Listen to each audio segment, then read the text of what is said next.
Buksan po natin yung Bible po natin sa aklat ng 2 Kings. Saan po ba yung 2 Kings? Katabi po ng 1 Kings, syempre. Bago Chronicles. Ang Chronicles po yung mas synthesized, mas malinis na po na story or account ng 1st and 2nd Kings. Nilinis na po dyan, hindi na po nilagay, sinama dyan yung mga kasalanan ng mga hari, pagkakamali nila David, kasi mas synthesized na po siya. Pero mostly, nauulit lang po yung ibang mga account po dyan. So bago po natin basahin ang salita ni Lord, ngitian mo muna yung katabi mo, sabihin mo sa kanya, good morning, maganda ka sa morning. Sabihin mo sa kanya, pasensya na at malabo ang mata ko, kaya, okay, amen.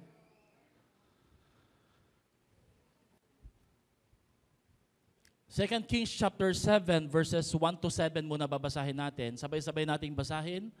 Sinabi ni Eliseo, makinig kayo sa ipinapasabi ni Yahweh, bukas sa ganitong oras, sa may pagpasok ng Samaria ay makabibili ka ng isang takal na pinong harina o 2 takal na sibada sa halagang 1 pirasong pilak.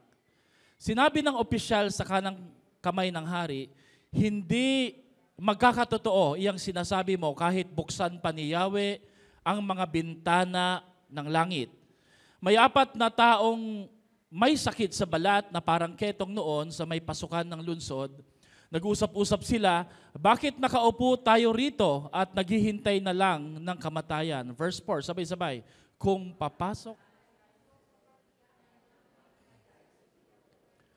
mananatili naman tayo rito, mamamatay rin tayo. Mabuti pa'y sa kampo ng mga taga-Syria, kung hindi nila tayo patayin, mabuti. Kung patayin nila tayo, matatapos na ang ating paghihirap. Nang palubog na ang araw, pumunta nga sila sa kampo ng mga taga-Syria. Pagdating doon, wala silang dinatnan, isa man, sapagkat sa kapangyarihan ni Yahweh, ang mga kawal ng Syria ay nakarinig ng mga yabag ng napakaraming kabayo at mga karwahe. Dahil dito, inakala nilang inupahan ng hari ng Israel ang mga hari ng Hiteo at Egyptyo para digmain sila. Kaya tumakas sila ng magtatakip silim. Iniwan nila ang kanilang kampo, pati mga kabayo, asno, at lahat ng naroroon at kanya-kanya silang takbo para iligtas ang kanilang buhay. Verse 8. Pumasok ang 4 sa unang tolda, kumain sila, uminom, pagkabusog sinamsam nila ang lahat ng ginto, pilak, at mga damit na naroroon at ito'y itinago. Pagkatapos pumasok din sila sa ibang tolda, sinamsam din ang lahat ng naroroon at itinago. Verse 9, last. Ngunit naisip nila, hindi tama itong ginagawa natin. Magandang balita ito, at hindi natin dapat sarilinin. Hindi natin to dapat ipagpabukas sapagkat tiyak na paparusahan tayo. Ang mabuti pa'y ipaalam na natin ito sa mga opisyal ng hari. The Lord bless the reading of His word. Makakaupo na po tayo. Sino ho dito ngayong umaga na to, meron kang dala-dala na worry, burdens, o siguro meron kang doubt sa mga pangako ng ating Panginoon? Let me pray for you. Let us close our eyes. Lord, maraming salamat po sapagkat nung sinabi niyo po sa Psalms that enter your gates with thanksgiving in our hearts. Salamat po dahil ito po'y isang pahiwatig na kahit sino kami, anuman po ang aming pinagdaanan at pinagdadaanan, tanggap niyo po kami, Lord. And today, Lord, possibly, Lord, mahirap po sa iba sa amin dito ang pumasok sa inyong templo na may ngiti at pasasalamat. Dala po, marahil, Lord, ng mga pagsubok, suliranin, karamdaman, problemang pinansyal na amin pong napagdaanan at pinagdadaanan sa kasalukuyan. Pero salamat, Lord, dahil alam namin na wala pong bagay na mabigat o malaki sa inyo. Wala rin pong limit o limitasyon na kaya niyong gawin sa aming mga buhay. Ang sabi nga po, Lord, sa 2 Corinthians chapter 6, 11 to 13, ang naglilimita at nagpapaliit sa aming buhay ay ang aming pananaw at pagtingin sa mga bagay-bagay, lalo na po sa mga usaping espiritual. Lord, as we continue to talk about Limitless Life series, help us, Lord, to open our hearts and our minds. maging ang aming eyes of faith, Panginoon, na makita namin hindi ang aming sitwasyon, ang pisikal, kundi ang makita namin, Lord, ang mga pangako nyo, ang mga plano nyo, na pawang magaganda at matitindi para sa aming buhay at sa aming kinabukasan. Help us, O Lord, to pray that prayer na ipinag-pray ng isang ama sa Biblia. Lord, increase our faith. Help us with our unbelief. Aminado po kami, Lord, na bagamat kami o marami sa amin dito ay matagal na sa pananampalataya, kami po ay naapektuhan pa rin at napanghihinaan ng loob. Pero thank you, Lord, as we continue to worship you, as we continue to gather and study your word and prepare to apply it, Lord, mamaya, we know, Lord, that you can strengthen our faith. You can increase our faith. Ito pong aming dalangin sa pangalan ni Kristo Jesus. Lahat ay magsabi ng malakas na Amen. Palakpakan po muna natin si Lord sa buhay po natin. Welcome po ang bawat isa po sa atin. Sana po yung mga absent po ngayon ay makarating po mamayang hapon. Huwag muna nating tanggalin yung verse, bro. Pakita muna natin. Because this passage or Bible account na binasa po natin, lagi po, no, pag napansin nyo po dito sa church, ang lagi nating unang ginagawa, basahin po ang salita ni Lord. Why? Kasi yun po yung sentro ng ating pag-aaral. Bagamat mahalaga ang kantahan, mahalaga po ang ushering, pero mahalaga din po si pastor, pero hindi po si pastor ang bida. Ang bida ho lagi, yung revelation at rhema word na maririnig ng salita ng Panginoon. Kaya dapat po, bago tayo pumunta sa church, nagre-ready na po yung heart natin because sa Bible, ang heart natin, ihinahilin tulad ho ito, kagaya po ng isang lupa na pwedeng pagtamnan o pwedeng hindi tumubo yung buto na may hahasik ng salita ng Diyos. Kung minsan po, iniisip natin, parang wala namang bisa ang salita ni Lord, yung pangako niya. Pero actually, wala pong problema sa pangako ni Lord. Buto nga po ito. Ang buto po isang potensyal. Pwede pong, isang buto lang siya, pero pwede siya maging gubat kapag ito'y naitanim ng tama sa tamang lupa. Diba? Kaya ang tanong po ngayong umaga na to, tama po ba yung lupa, yung heart natin, para magtamnan ng salita ng Diyos? Siguro po, maituturing ko po na ang 2 Kings chapter 7 verses 1 to 20 sa kabuuan po na pagbabasa is all about limitation and all about breaking those limitations. Ulitin ko po. Ang talatang ito ay patungkol ho ito sa mga limitasyon na naglilimita sa ating mga buhay. Pagsamasamahin na natin, physical, emotional, financial, marami ho tayo sa ganyan, at maging yung national, yung economic po, no? This passage that we have just read, a portion of it, is a great example of the limitations in life that limits us, and it is also a great example on how do we break them. Now, tingnan natin yung verse. Sige nga po, pakita natin, no? Kung titingnan po natin yung talata, starting from verse 1, can you see limitations there? Makakita ho ba kayo ng limitations, no? Siguro, pwede naman ho kayong sumagot, pero tiyakin nyo lang po na tama po yung sagot natin, no? Dahil recorded po tayo. Isa po sa limitations na makikita ko po dito ay yung bansang Israel may tagutom. Babanggitin ko po yun mamaya. Bakit? Na to the point po na yung ulo po ng kabayo, hindi naman talaga kinakain yun, tinatapon yun during that time. Sa atin po, ang pinakaulo ng lechon, mahalaga, di ba? Mahal, inuuwi. Di ba? Sinasyaro, no? Pero sa kanila, tinatapon lang po yun. Kailangan bilhin po ng mataas na halaga. Ito, masaklap. Kailangan pa nilang bilhin, pati po yung pupo ng kalapate para kainin. At ang pinaka-worst po dito, na matinding pinagdaanan po nila na limitasyon, kailangan ho nilang mag-resort sa cannibalism. Mababasa natin sa 2 Kings chapter 6 na merong mag-ina o merong dalawang ina na nag-usap, sorry, PG rating, kakainin natin yung anak mo ngayon, bukas yung anak ko naman. At hindi ho sila nagkasundo, nag-away-away sila. Nung nakita po ito ng hari, pinunit niya ang kanyang damit at imbis na magsisi kay Lord, sinisi niya ang propeta, pati ang ating Panginoon. Now, can you see limitations in here now? I can see limitations. Why? Tingnan niyo po itong opisyal ng hari, sabi niya, hindi magkakatotoo yan. What's that? That's doubt. Diba?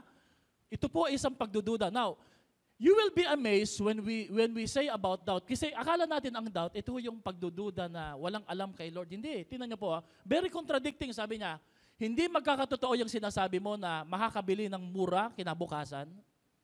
Kahit buksan pa niya, naniniwala siya kay Yahweh. At naniniwala rin siya na meron pong bintana ang mga langit na pwede pong buksan at pagbuhusan ng pagpapala. Very contradicting. And you know what? Sometimes, I just felt na minsan ganyan po tayo. We believe in the Lord, we sing songs. Ano yung mga kinanta natin kanina? Joy, prophesy, napakagandang paalala, di ba? That we declare the word of the Lord sa buhay po natin, sa ating pong mga sitwasyon. We sang kanina about the power of stepping out by faith. The water is rising. And then kinanta din po natin kanina, yung building our life in the foundation of the word of the Lord. Pero alam niyo po, sa totoo lang po, tayo ang pinakauna, mga Kristiyano, ang madalas na nagdududa sa kapangyarihan ng ating Panginoon. Amen? So, isa lang po ito sa mga limitations na babanggitin ko, pero mamaya magbabanggit ako. Pero, ang nakakatawa at nakakahanga ho dito, na sa kabila po ng limitasyon ng Israel at ng mga taong nasa paligid nila, ito pong mga apat na kinongin, not to mention, may limitations din po sila. Alam niyo kung anong limitations nila? May ketong sila. At alam niyo po, hindi sila pwedeng tumira sa loob ng Israel. Nakatira lang po sila sa labas ng gate ng Israel. They were actually, literally, living in between enemy lines. Kung napanood nyo na po yung movie, Behind Enemy Lines, ito hindi ho behind, in between enemy lines. Bakit? Nandun sila sa gitna, pupunta sila sa Samaria, bahagi po ng Israel, wala silang makakain doon. Mamamatay sila sa gutom, babatuhin sila dahil pinagbabawal po makihalubilo ang mga ketong sa mga taong normal at walang sakit sa nakaramdaman sa balat. Kung pupunta sila sa kampo ng mga Syrians, Arameans, papatayin sila. Bakit? Dahil kilala sila bilang mga Israelita, bagaman sila may ketong. Nalagay po sila sa isang tinatawag nating behind enemy lines. Pero, ang buhay nila, ang example nila, you know what? The Bible never make mistakes. Even the smallest or the slightest word, even one word, hindi siya nagkakamali. At yung kinanta natin kanina na prophesy, I pray ngayong umaga na to that you will prophesy that word, this word today, that you will say it, Lord, I want that to happen in my life, in my family. Amen? Ang buhay nila, ito actually ang kumakatawan ng pamagat ng ating topic ngayong umaga na to. Breaking life's limitation. Breaking life's limitation. How do we break life's limitation? Now, to begin with po, meron muna tayong titingnan na 4 na lesson sa kwento po ng mga lepers na to. 4 na kitongin. Ang bida ho dito, hindi yung hari, hindi rin po yung propetang si Elisha. Ang bida ho dito, ang pinaka-main character talaga yung 4 na magkakaibigan na may ketong. Okay? Ano po yung lessons na pwede nating matutunan patungkol po sa kanila? Number 1, this story tells about that there is hope even in the worst condition or situation na meron po tayo. Sabihin mo nga sa katabi mo, there is hope. May pag-asa. You know what, no? Bakit ang tao minsan nawawalan ng pag-asa? Sige nga po, tanungin nga po natin yung isa't isa. Tanungin mo yung katabi mo, tanungin mo yung tatay mo, kuya mo, ate mo, no? Why do people lose hope? Ang magandang tanong ho dito, saan ba nahahanap yung hope? You know what? Nawawalan tayo ng pag-asa. It's not that hope ay mahirap hanapin. Nawawalan tayo ng pag-asa because mali yung tingin natin at hanap natin sa pag-asa.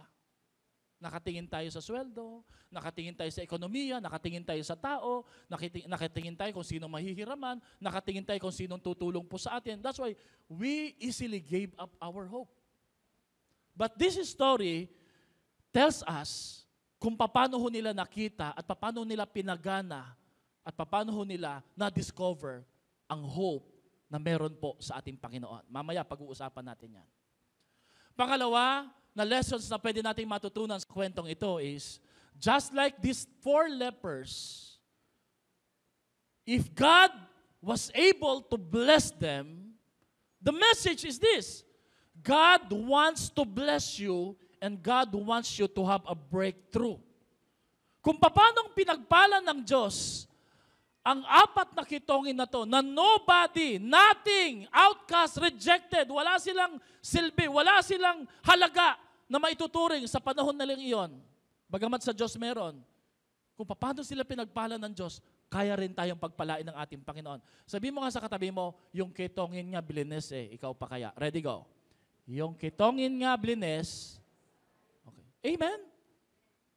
And you know what? During their time, ang magkaroon ka ng ketong, it's as if a death sentence. It's a dead end. Wala ka ng pag-asa. There's nothing you can do about it. Walang cure. By the way, ang ketong din po, if I'm not wrong, no, it's also called Hansen's disease. During their time, wala talaga itong gamot at tinuturing po silang outcast.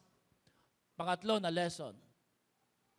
We can learn something new and great on this story, even at their weakest and at the worst of people. Alam niyo po, akala po natin ang mga karunungan, ang katalinuhan, ang karanasan, makikita natin sa mga matatagumpay, mga businessmen, mga politiko, mga mayayaman. You know, you can learn something even sa mga weakest, rejected, or this kind of people na kitongin. We can learn something great about them. Why? Because there is humility sa puso po natin. Pag meron kang pagpapakumbaba, matututo ka. Alam niyo po, tuwan-tuwa po yung pastor na binisita namin eh. Alam niyo kung bakit? Tuwan-tuwa po siya because we as pastors, we are willing to learn. We are willing to listen. Sa pagpapatayo po natin ng church building, hindi po natin to kaya. Pero alam niyo po, hindi ko iniisip yung kaya natin. Ang iniisip ko po yung paghahanda para naman pag blines na tayo ni Lord at nagtanong si Lord, meron na ba kayong plano? May plano na tayo dapat.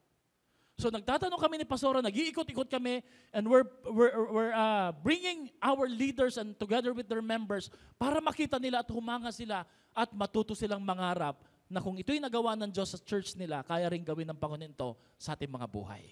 Amen? Sino ho dito na-encourage nung nakita niyo po ang church ng SBCC?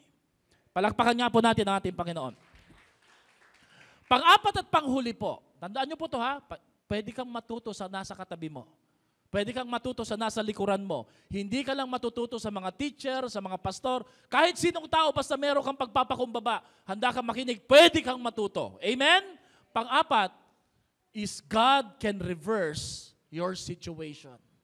Kayang baliktarin ng Panginoon ang iyong sitwasyon mula sa wala patungo sa madami, plenty to empty, from suffering to blessing, from weakness to witness, from problem to God's provision. Grabe, no? Kung titingnan po natin yung kwento po ng mga ketongin na to.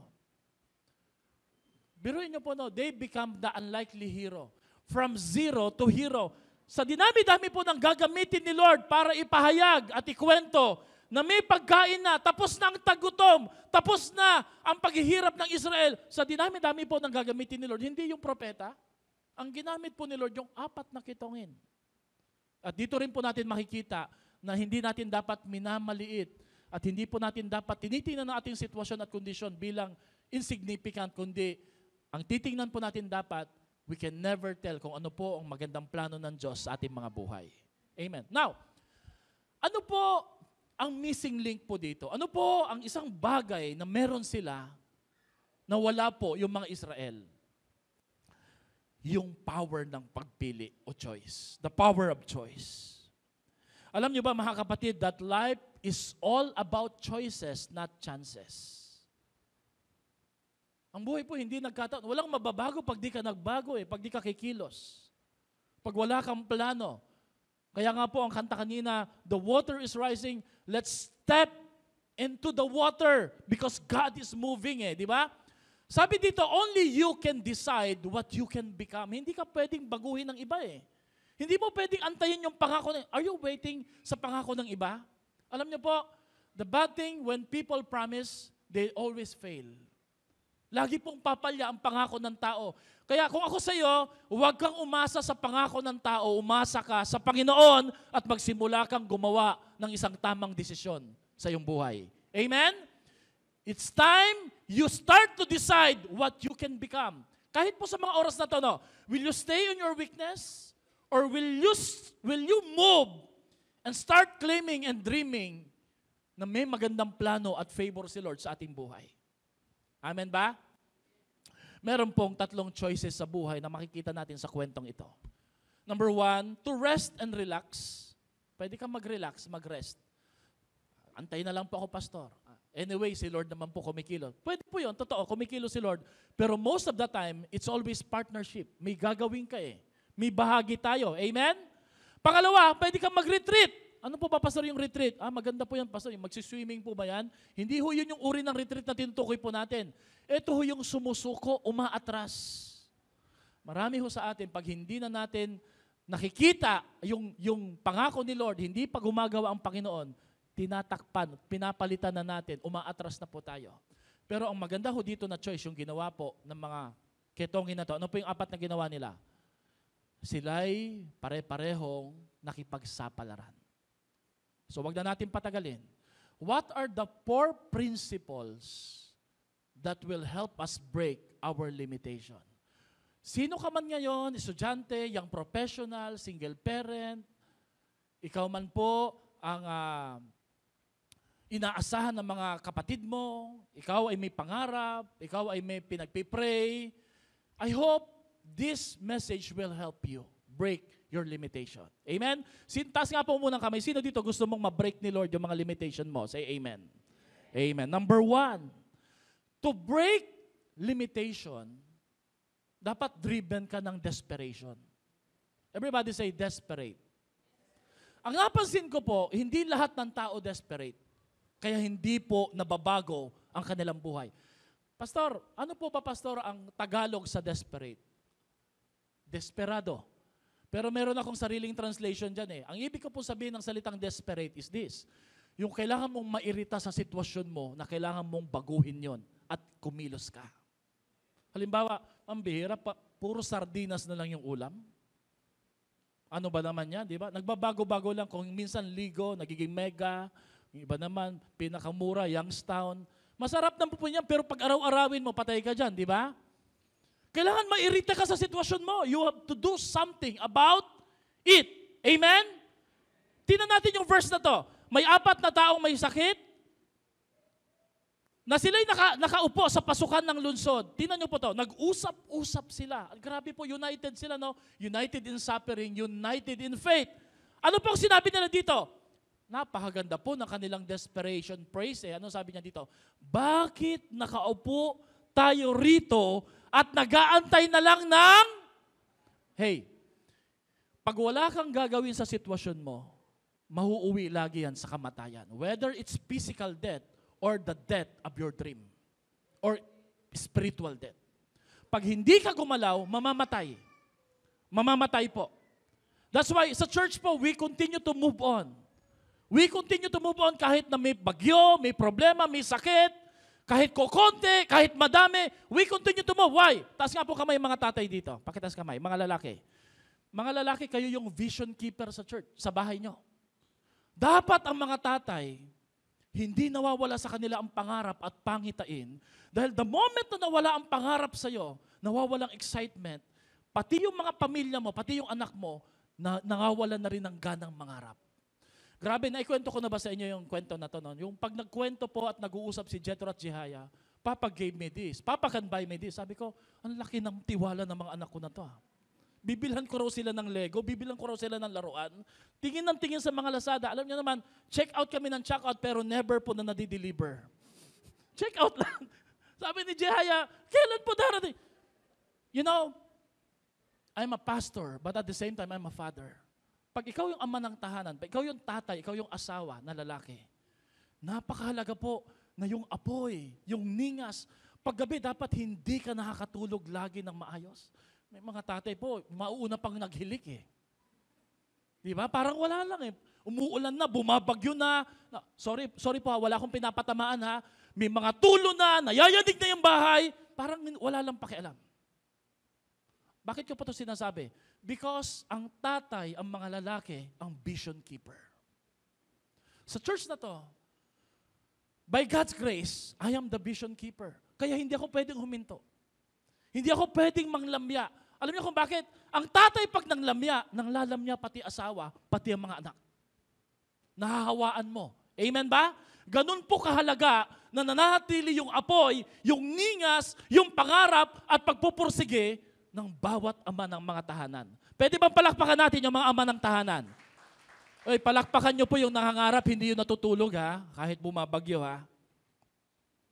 Yung pag nagkwento, parang laging may bagong pag-asa. Maraming salamat po. Dumating na po yung mga ating kapatid sa Hinukay.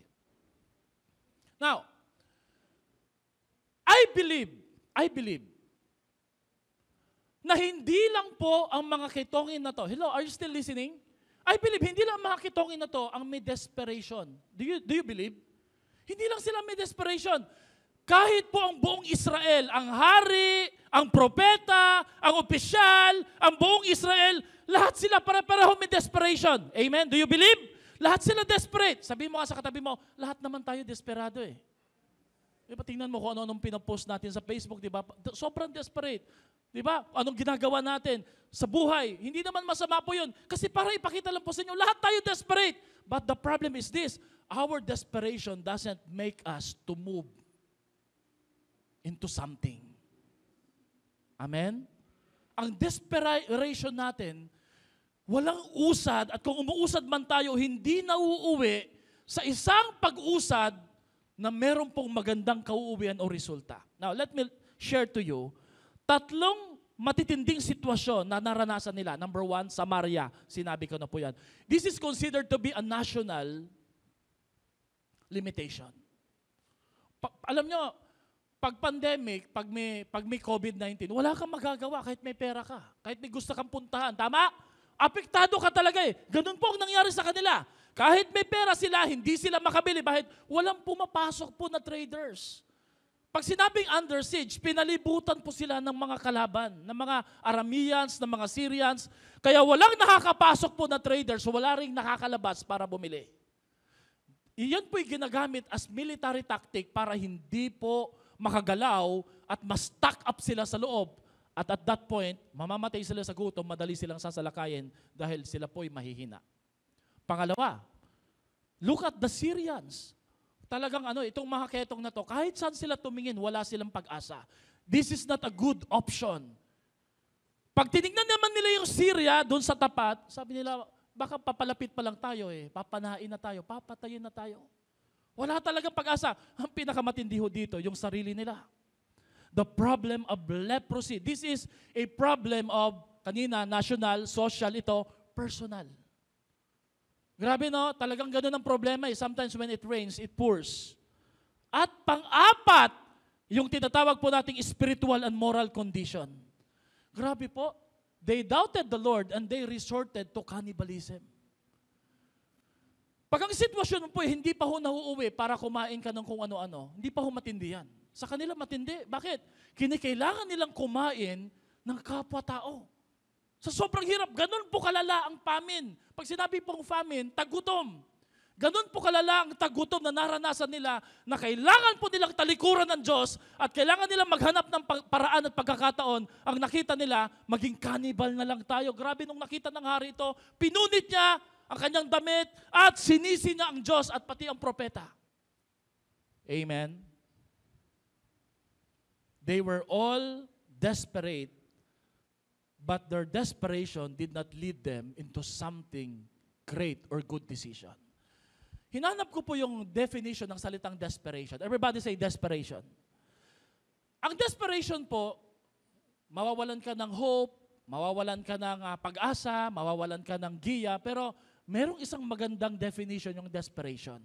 Desperation means the feeling that you have when you are in such bad situation that you are willing to take risk in order to change it.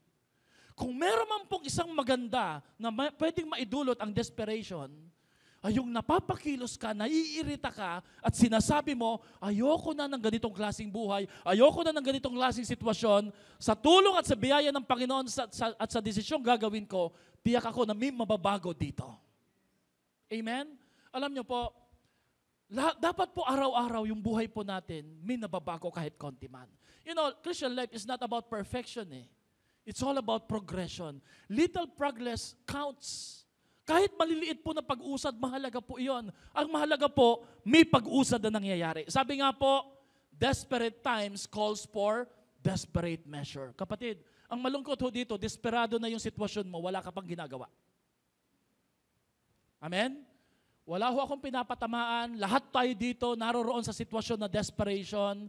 Meron tayong La Nina na nararanasan. Very unpredictable yung weather. Sabi nga po ng isang kausap ko, napansin niyo po, Pastor, for the first 2 years, parang hindi na accurate yung weather system natin. Pag nagdideklara sila, parang mali. Ano ba may problema po ba sa mga weather equipment natin? Hindi na ba siya nababasa ng pag-asa? Sabi ko, I don't know. Kung kailan po, mahalaga po na mabasa at ma-predict talaga ng tama ang nangyayari sa ating kapaligiran. Tama po? Amen? Kasi po, we are in a La Nina. Katatapos lang po natin ng La Nino. Okay, anyway, ang option po nila ng apat na kitongin na to is to stay, to stuck, or to surrender. Everybody say, stay, stuck. Tingnan nyo mga kapatid ha.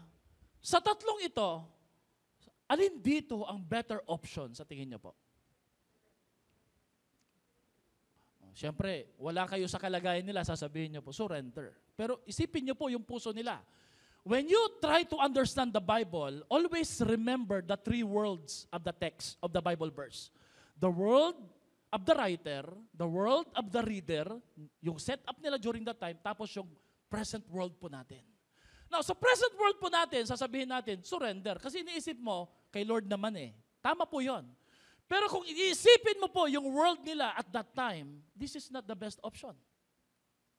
Kahit yung tatlo na yan, wala pong magandang option dyan. Lahat po dyan, dilat ang mata, patay ka lahat. Amen? Pero, in a way, tama po kayo. Because out of the options that they had, surrendering to the enemy was the only one that had a promise of blessings and a breakthrough. Sa tatlong iyon, ang pagsuko sa kaaway, ang may pinakamaganda na option. Kaya nga sabi nila, baka naman. Kumbaga sa atin ngayon beke naman. Pero sa kanila, baka naman buhayin tayo o baka naman patayin tayo. Pero mas maigi na yon kaysa sumubok at may ginawa tayo. Amen? Sabi mo nga sa katabi mo, magandang sumusubok, magandang gumagawa. Ready, go! Magandang. Ang lesson po natin dito is this, you may not know it yet, but there is blessing waiting for you when you surrender your lives to God. Now, bakit biglang naging kay Lord? Because the Lord used this story, the Arameans, although this is considered to be as narrative, ang literary style nito, narrative may poetic, patula, proverbs, saka psalms, ang mga kwentong ito, historical, panarrative, panarrate, pakwento. Ginamit ni Lord ang simbolismo ng mga kaaway, Arameans, bilang simbolo ni Lord, na parang sinasabi niya, kagaya po ng ginawa ng mga kitongin na to, kung gusto mo makalabas sa sitwasyon mo na desperado, kailangan mong sumuko sa Diyos. Pero realize this mga kapatid, no? Kung kailan alam natin na ang pagsuko sa Diyos ang pinakamaganda, yun pa yung mahirap na ginagawa natin. Amen? Yun pa yung hindi natin ginagawa. Tama po ba yun mga kapatid? God shows His wonder to those who surrender. And He gives mercy to those who exhibit humility. Ang Diyos ay nagpapakita ng kamangha-mangha sa mga taong handang magsuko ng kanilang buhay at ang Diyos ay nagpapahayag ng kahabagan sa mga taong nagpapakumbaba. Because it takes humility to surrender. Amen? Anong sabi nila, 2 Kings 7:3? Bakit tayo uupo dito? Sige nga po, sabi mo nga sa katabi mo, why sit here and die? Go. Kapatid, desperate sila ha, pero nag-iisip din sila. Hindi ko po sinasabing desperado ka kahit anong gawin mo. Hindi po. Nag-iisip din sila. Alam nila kung anong gagawin. Parang may narinig sila. Okay? Parang meron silang narinig. Kasi po sabi nila, either way, mamamatay lang din naman tayo eh. Sabi nila, mas maganda ho yung mamatay kang busog. Amen? Sino dito gusto mong mamatay? Gutom. Sa dami po ng sakit ngayon, lahat parang wala ka ng ibig kainin eh. Ano po bang dapat? Sabi po ng isang may sakit, sige pastor, kain na lang. Bakit? Mas mahalaga pong mamatay na busog kaysa gutom. Sometimes God will put us in a point of total desperation so that we can decide right and He can break our life's limitation. The reason kung bakit ka nandun sa isang sitwasyon na mahirap, because God is pushing you. Just like a parent, tinitiis ka niya. Meron siyang plano sa iyo na hindi mo matututunan sa komportableng sitwasyon. Ang problema lang ho dito, if you will able to submit and surrender to your parents' plan. Or will you resist? Di ba? Ganun tayong mga magulang, di ba? Meron tayong mga move minsan na ginagawa na hindi maganda, hindi kaaya-aya, hindi po gusto ng mga anak natin. But either way, we need to do it. Why? Because alam natin, it will push them to move and to experience progress. Amen? Palagay nyo, paano ho sila uudyukan ni Lord na pumuntang Syria kung hindi po magkakaroon ng tagutom yung Samaria? It is only during the point of desperation. Out of our desperation to move, you will see that God will also move.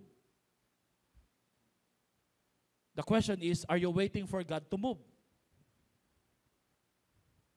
Or maybe God is waiting for you to move. Stop praying. Alam niyo po, mahalaga ang pagpipray, but start moving. Hindi ibibless ni Lord ang pray ng pray at claim ng claim na walang ginagawa. Kung gusto mong may dudugtungan, alam niyo yung kantang dugtungan, di ba? Kung gusto mong may dudugtungan si Lord, start showing to Him kung ano pong idudugtong niya sa buhay mo. Amen? Ipakita mo kay Lord, Lord, ito na pong nagawa ko. Ngayon, Lord, ano naman po ang kaya niyong gawin? And God will really move sa ating situation. Pakibasa nga po natin to lahat. Matagal nang inaantay ng Diyos ang pagsuko, paghakbang, at pagkilos natin. Amen ba, mga kapatid? Ang takeaway truth po natin dito, in life, it's either you need inspiration, pero kung hindi ka inspired ngayon, you need desperation. Pag walang inspiration sa buhay, walang ka-inspire, ibig sabihin nun, ang gusto ni Lord at ang binibigay niya sa iyo ngayon, maging desperado ka para mag-move ka at makita mo yung himala ng ating Panginoon. Everybody say amen. So principle 1, to break limitation, you must be driven by desperation. Pangalawa, to break limitation, you must be delighted by discovery. Dapat excited ka kung ano madidiscover mo. Kasi po, hindi sila nag-move by desperation na wala silang ina-expect. Excited sila. Oy, sa isang kitongin at gutom, ano bang ina-expect nila makita? Siguro po nagpe-pray sila, sana makakita kami ng cellphone. Hindi. Sana makakita kami ng wifi. Hindi. Sa isang gutom, anong gusto nila makita? Makakita kami ng pagkain. Napansin nyo po, sa bilihan ng damit, sa sale, kahit sa ukay-ukay, you will see what you expect. You will get what you are looking for. Amen ba? Kung anong gusto mong hanapin, tiyak na makikita mo. Pero hindi mo makikita yung hindi mo hinahanap. That is also true sa mga gamit. Pag hindi mo kailangan, di mo nahanap. Hindi, parang baliktad, no? Pag kailangan mo, di nahanap, no? Pagka kailangan mo na, pag hindi mo na kailangan, saka naman siya nagpapakita. Delighted by discovery, God is waiting for your move. Because God will move when you move. God will move when you move. Don't wait for God to move.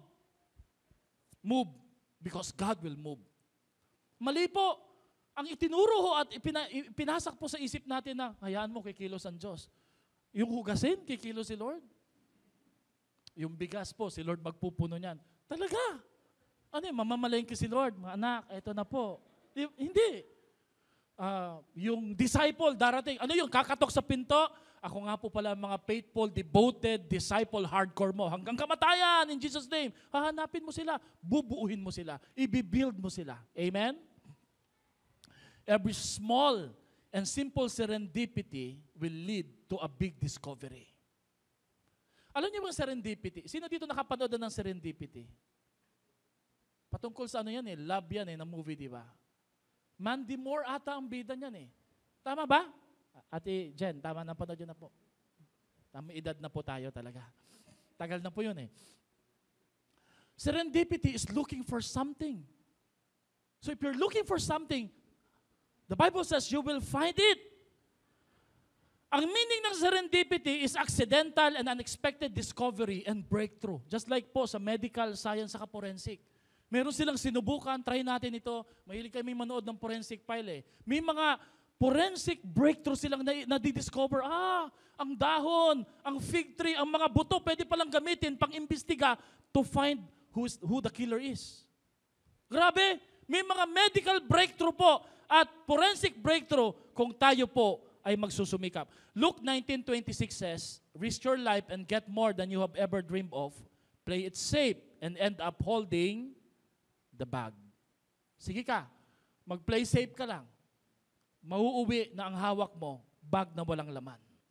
Pero pag makikipagsapalaran ka at magtitiwala ka kay Lord, makikita mo, makukuha mo ang pinapangarap mo. Pwede po ba natin palakpakan ang ating Panginoon? Amen?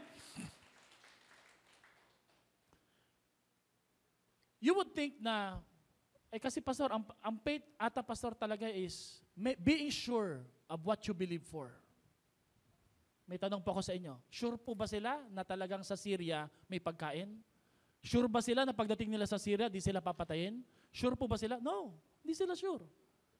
Ang faith po, hindi po laging tiyak ka.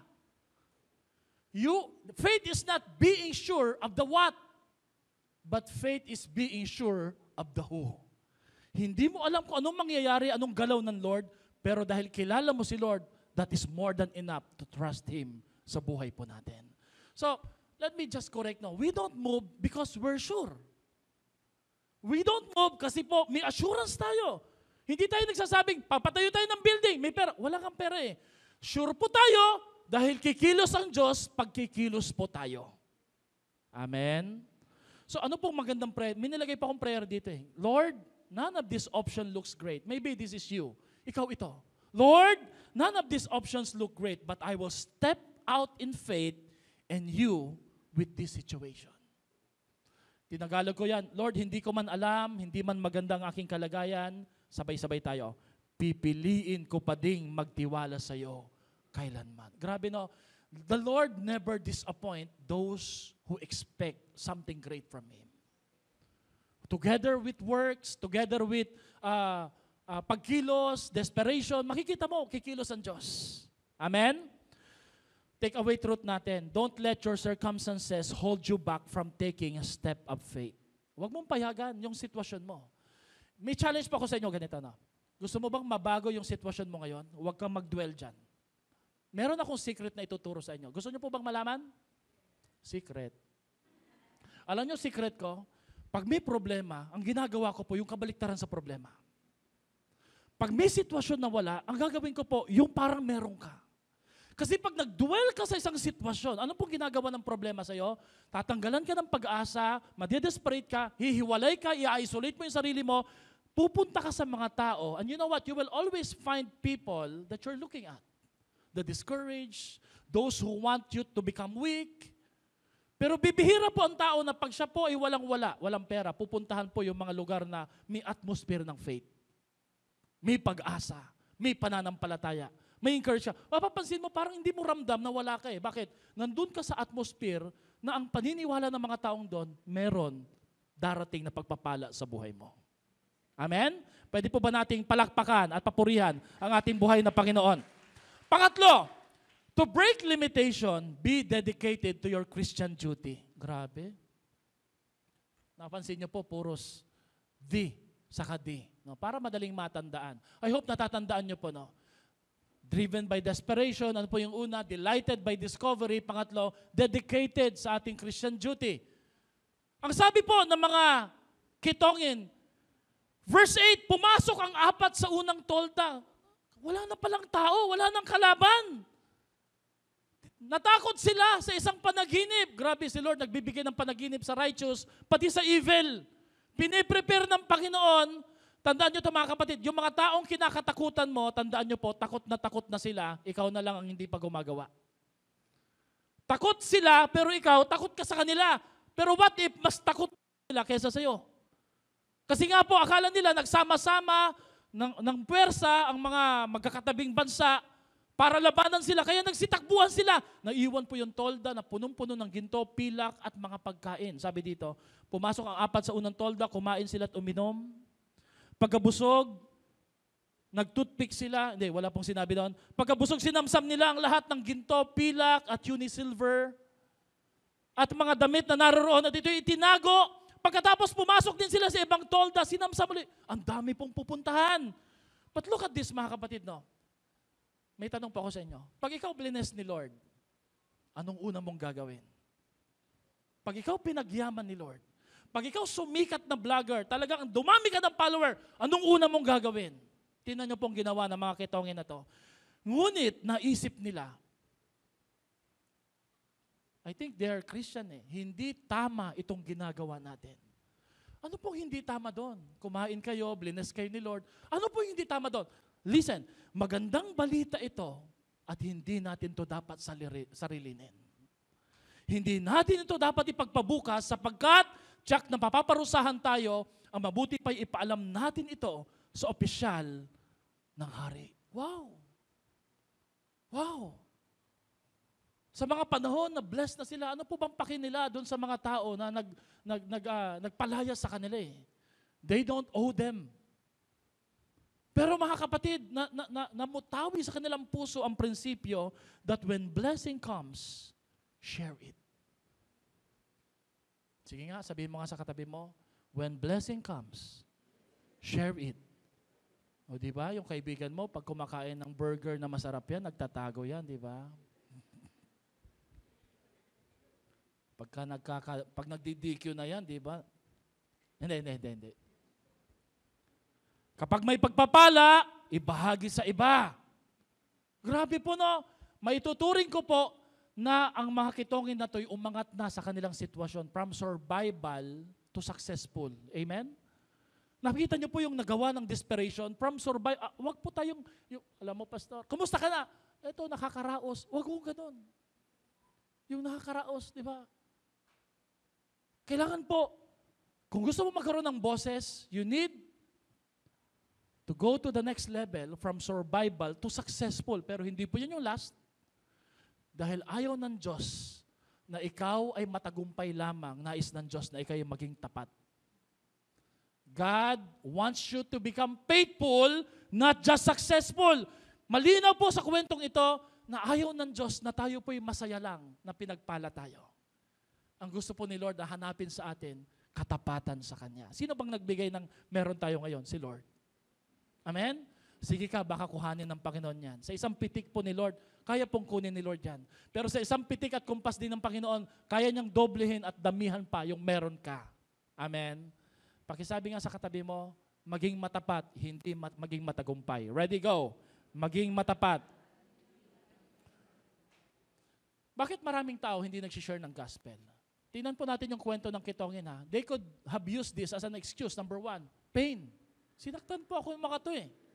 Nireject kami, pinalayas kami, kitongin kasi kami.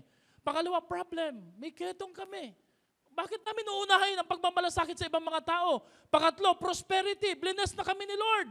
Ang dami na naming ginto, silver, pagkain. Bakit pa kami babalik? Pero hindi po nila ginawa yan. Pride. I don't care. Why should I care? Pero grabe po, iba po ang puso ng mga kitongin na to. Kaya nga po sabi ko sa inyo dito, di ba? Ang dami nating matututunan sa mga taong weak at worst ang kondisyon.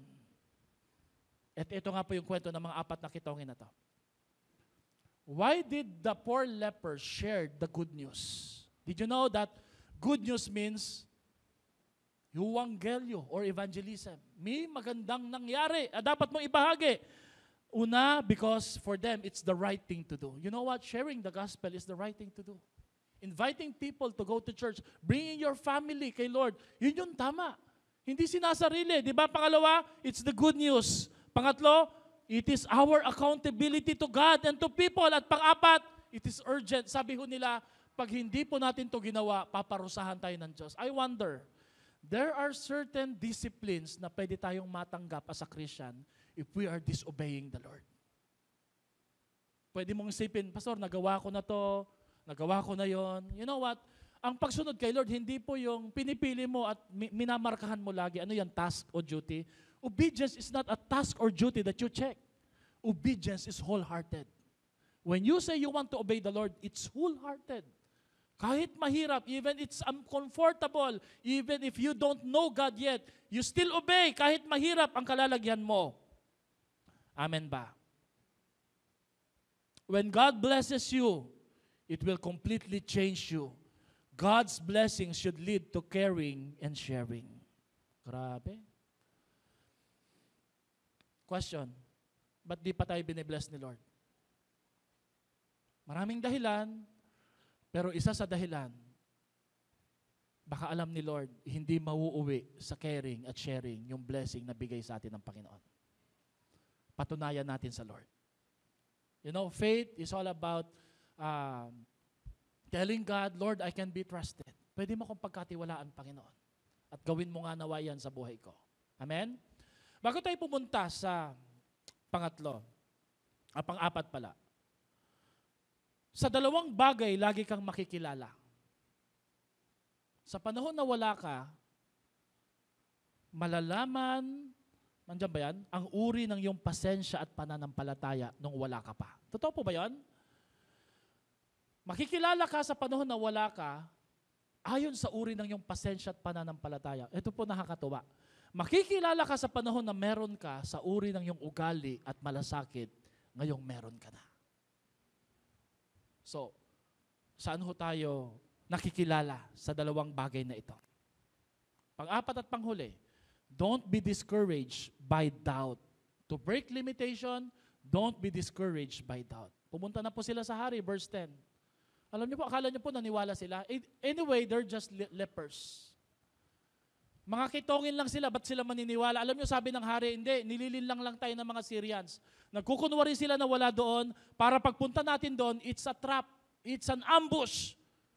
Pero sa tindi po ng kanilang good news, alam niyo, pag totoong naranasan mo, hindi ka pwedeng magsinungaling kasi naranasan mo. Diba? Pag sinabi mo, halimbawa sa katabi mo, hindi totoo, masarap talaga, tikman mo. Durian, masarap? Hindi nga. Diba? Sino nakakain na ng durian po dito? Kumain po kami ng durian, dala namin galing Davao. Muntik na ho kaming malate. Tumatawag na, calling the passengers, Pastor Reynaldo Morales and Albert Aruta. Your plane is about to... Kami na lang dalawa. Kasi yung durian, hindi pala pwede. Kailangan selyado. Alam nyo, magkano binayad namin sa durian na yan, pambihira? 2.5 sa box na yan. Mas mahal pa sa durian. Naghanap na lang sana ako ng candy na durian.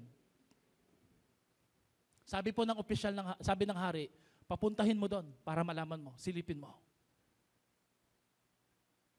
The first reaction to the good news is doubt. Sometimes it's just like that.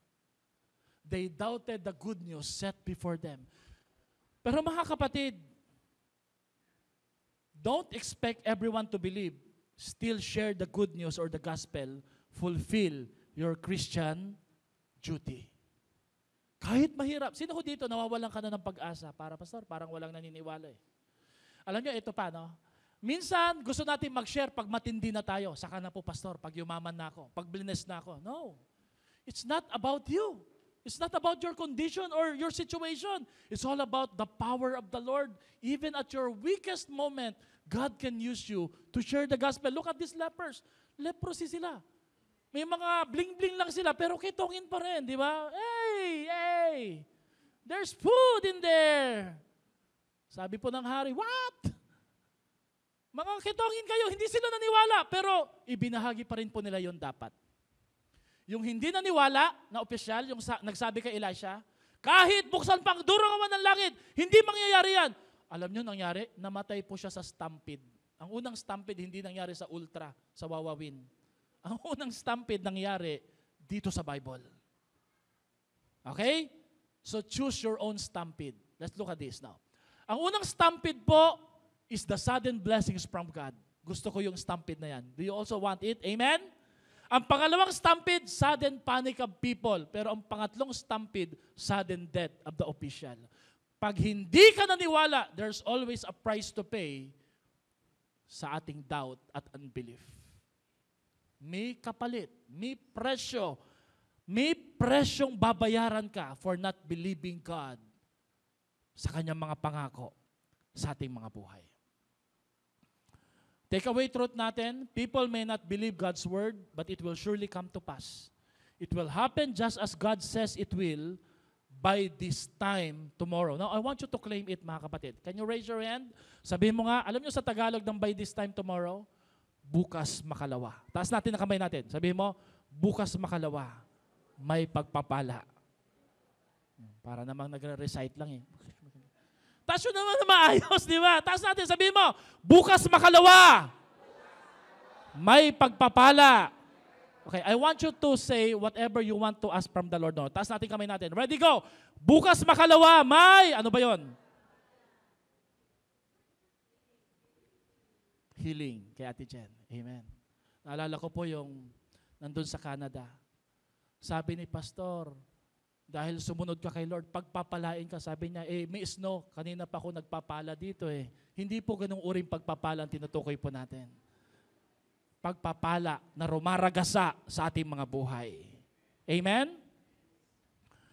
The promises of God will be fulfilled whether you believe it or not. The only question is, will you be part of it or oppose it? Grabe, no? Mangyayari po ito. Kahapon po, nung nandun kami sa SBCC, we hope nandun po kayo because we want us together. Just like these 4 lepers, we are in this together. Di ba masarap po na from day 1 to the time na tatayo na yung building, magkakasama pa rin tayo. Amen? Because we want to dream big. Marami po ang hindi rin naniwala. Hindi nyo po magagawa yan. Pero pag sinabi ni Lord at sa tamang timing, mangyayari ang sinabi ng ating Panginoon. Amen ba? Many times, the worst of sinner, the weakest of men, the hurting and the offended are the first to discover the grace and the blessings of God. Naintindihan niyo po ba yan? Picture po kayo ng picture. Naintindihan niyo ba sinabi dyan? Picture lang, sige. Ano po ba ibig sabihin yan? Kuminsan po, yung hindi mo inaasahan, yung mga mahihina, yung mga ketongin, yung mga offended, yung mga may pain sa puso, sila yung madaling magtiwala sa ating Diyos kesa sa iyo at sa akin na maayos yung kalagayan. Kaya pansinin niyo po si Lord, kakailanganin kanyang ilagay sa isang mababang pagkakataon para maniwala ka at humanga ka sa magagawa niya sa buhay mo.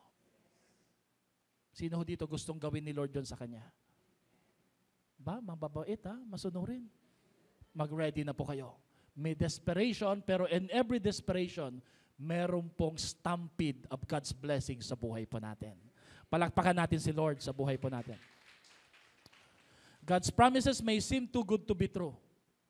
But always remember that it is backed up by His character, that He is too good and too great not to be true. Sobrang galing ng Diyos na to, sobrang bait ng Diyos na to, sobrang dakila ng Diyos na to, para hindi niya tuparin ang pangako na sa tingin mo, too good to be true. Mag-ingat po kayo sa mga investment scam, ha? Lalo po yung mga may kapalit na malalaking return. Ang tawag ho doon, too good to be true. But when God promises something to you, you can take it to the bank. Sabi nga ng mga Amerikano, because it is as good as true sa buhay po natin. Mga kapatid, I think you will all agree with me na wala nang sasama, wala nang lalala sa kalagayan ng 4 na kitongin na to kaysa sa kalagayan natin at ng iba. Pero dahil kay Lord at sa kanilang pananampalataya, pinagpala sila. I'm just saying because maybe you're losing hope, sinasabi mo, Pastor, matindi po yung problema ko eh. Sige nga, mas matindi pa ho ba sa sitwasyon nila? Hindi po. Hindi po. Now, I'd like to close on this. Kanina sabi mo, Pastor, they surrender to the enemy. Actually, ang simbolo nun, surrendering to God. No? Kailan mo malalaman, Pastor, kung kailangan mong sumuko sa Diyos sa sitwasyon mo na mahirap at desperado? Now, I want you to, kung may Bible kayo, tingnan niyo po yung Bible niyo. No? I want you to open your Bible. Look at your Bible. Di ba yung binasa nating verse kanina, 2 Kings chapter 7, verse 1 to 20. Now, let's look at the Bible now. It started with a promise from the Lord. Anong sabi po ni Elisha? By this time tomorrow, bababa ang bilihin, mabibili nyo na mababa. Tama po ba yon? Look at verse 20. It ended up with the promise of the Lord being fulfilled. So my hint is this, no? Hindi sila pumunta sa Russia tuloy, no? Sa Syria, Russia. Hindi sila pumunta sa Syria kasi po nagkipagsapalaran lang sila. Possibly, if you look at the verse, narinig nila ito sa pag-uusap ni Elisha sa kayong king official. Because the official stands at the highest point of the gate of Jerusalem. So narinig sila. In other words, nagmarites sila. So, makakitongin sila, pero sagap na sagap nila lahat ng chismis. Ano yon? Ano yung ibig sabihin ng marites? Diploma po yan. Master of Arts in relaying information through exaggerated storytelling. MA. Di ba? Oh. Pero ang kagandahan po sa pagchichismis na to, nasagap nila ang pangako ng ating Panginoon. Narinig nila, bukas makalawa, bababa ang presyo ng harina, makakakain kayo. Now, they did something. Ano yung ginawa nila? They acted on the Word of God. What are you doing every time you hear the Word of God? You're just claiming and praying, Lord, mangyari po yan. Pero sila hindi po eh. Faith is not about being sure about the what. It is being sure of the who said it, who told it, who promised it. Sure sila, si Lord ang nagsabi na ito eh. Kaya sure sila, mangyayari po ito. Now, yung mga kinanta natin, alam niyo po ba yung kinanta natin kanina? Ang line-up po ng worship team lagi, nakarelate po yan sa message. Dumadaan po si Darwin, tatanungin na, Pastor, ano po bang message sa Sunday? And I carefully choose it. Why? Because we don't just want to sing songs na parang walang relationship, no? Ang kantang, ano yung unang kanta natin? Joy, came from Nehemiah chapter 6 verse 10. The joy of the Lord is my strength. Anong pangalawang kanta? Ang prophesy came from Ezekiel chapter 37, 1 to 10. Prophesy to the dry bones. Ano yung mga patay sa buhay mo ngayon na kailangan mong kausapin? Mabuhay ka. Ano yung pangalawang kanta? Ha? The water is rising came from Jeremiah 47 verse 10. See, the water is already rising up. Move! Ano yung huling kanta? Build your life came from Colossians chapter 2 verse 2, 6 to 7.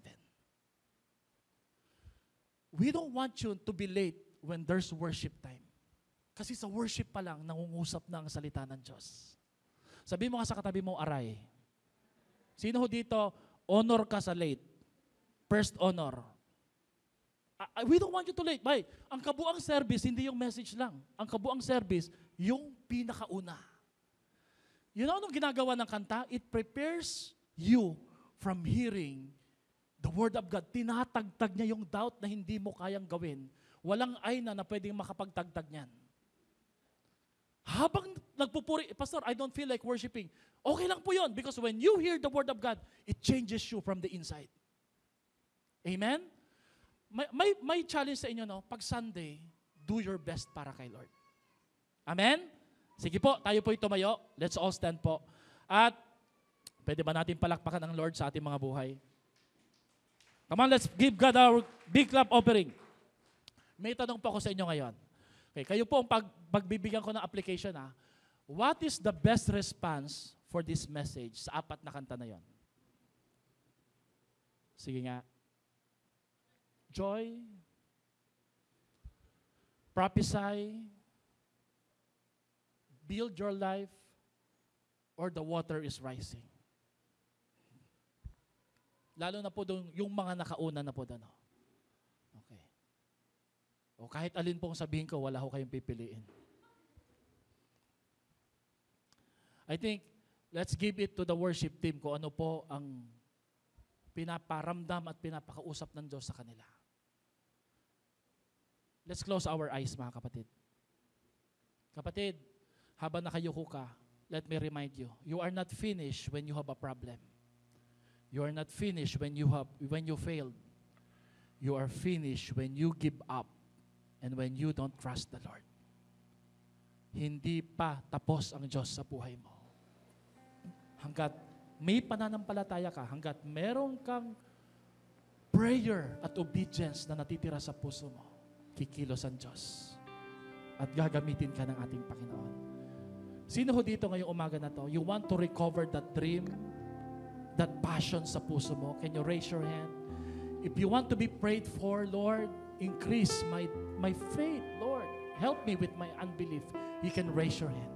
Sino dito matagal ka na nag-aantay ng pangako ni Lord? And you feel like ngayong umaga na to, the difference maker is you need to move and to trust in the Lord. Raise your hand.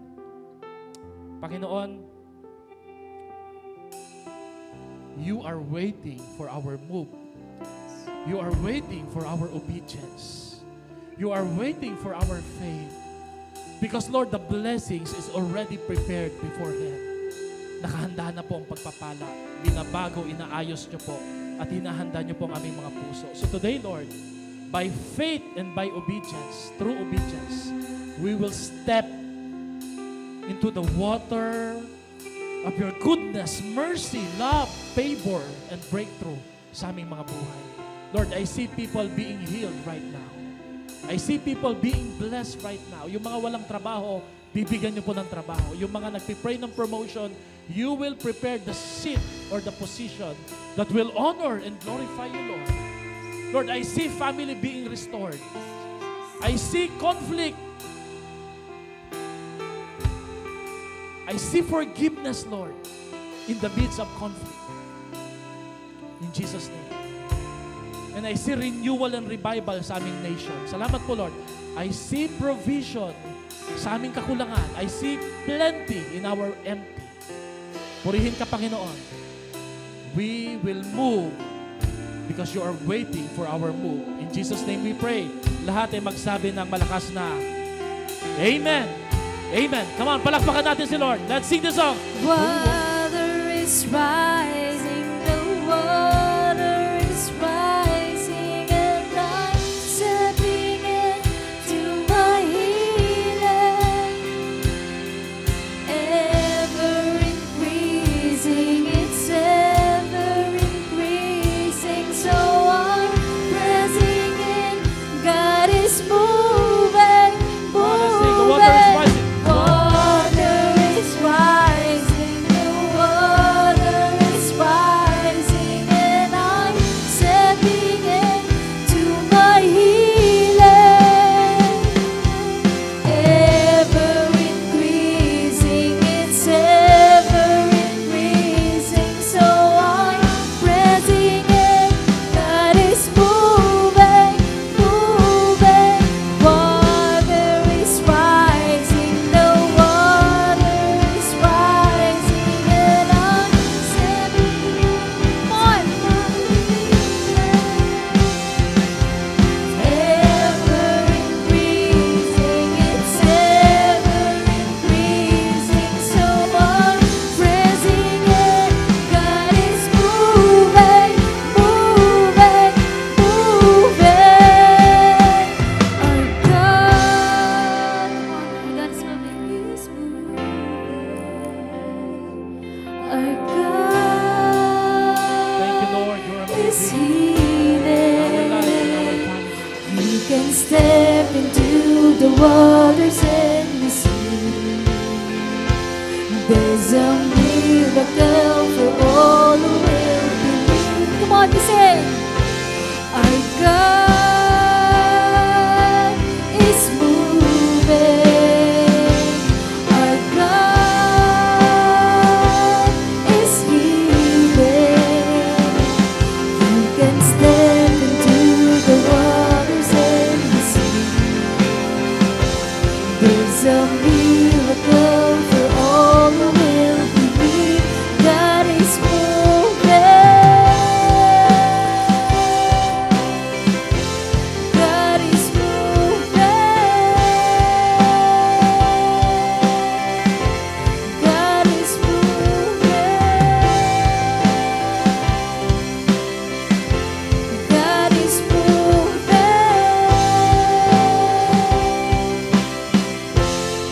Sa ating pong pagwawakas, anumang bahagi sa buhay mo ngayon na itinuturing mong kahinaan, siguro tinuturing mo na parang ketong, leprosy, weakness.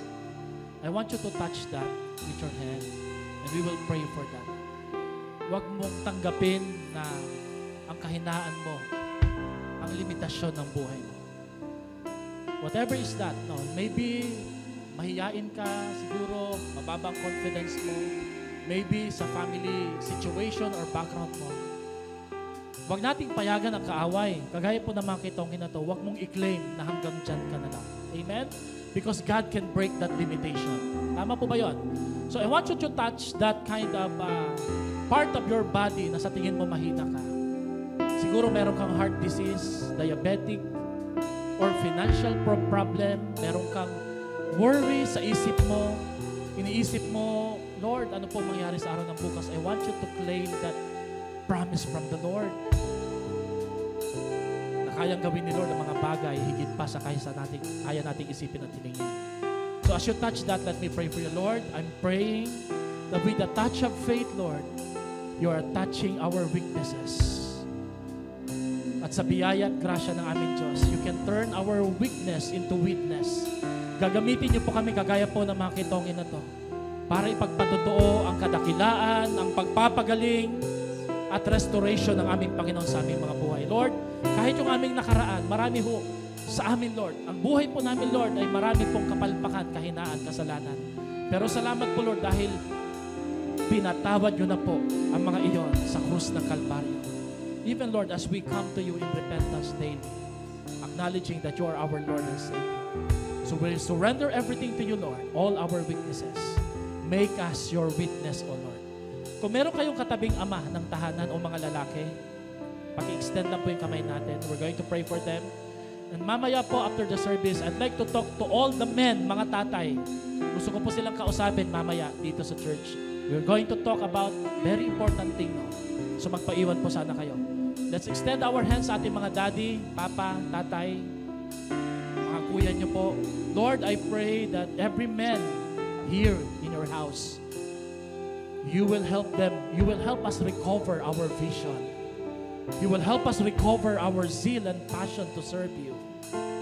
Help us recover that dream, O Lord, na tinakpan, pinalabo ng problema at ng discouragement. Lord, the past is past, but you are working in our present and you are working in our future, O Lord. Ang sabi niyo po sa Isaiah, ilibing sa limot ang mga nakaraan. Tingnan mo, may ginagawa akong bago. Hindi mo ba ito nakikita? Kaya kong gumawa ng daan kahit sa disyerto. Ako ang iyong Diyos na dakila. Tulungan niyo kaming manampalataya at humakbang na may pananampalataya. And I pray, Lord, that you will restore every father, every man na narito ngayong umaga na to. Heal them, bless them, empower them. Bless their family. Use them mightily. Salamat po. Maparangalan, maluwalhati kayo sa umagang ito. In the name of Jesus, we pray. And all the people of God say aloud, Amen at Amen. Palakpakan po natin ang ating buhay na Diyos.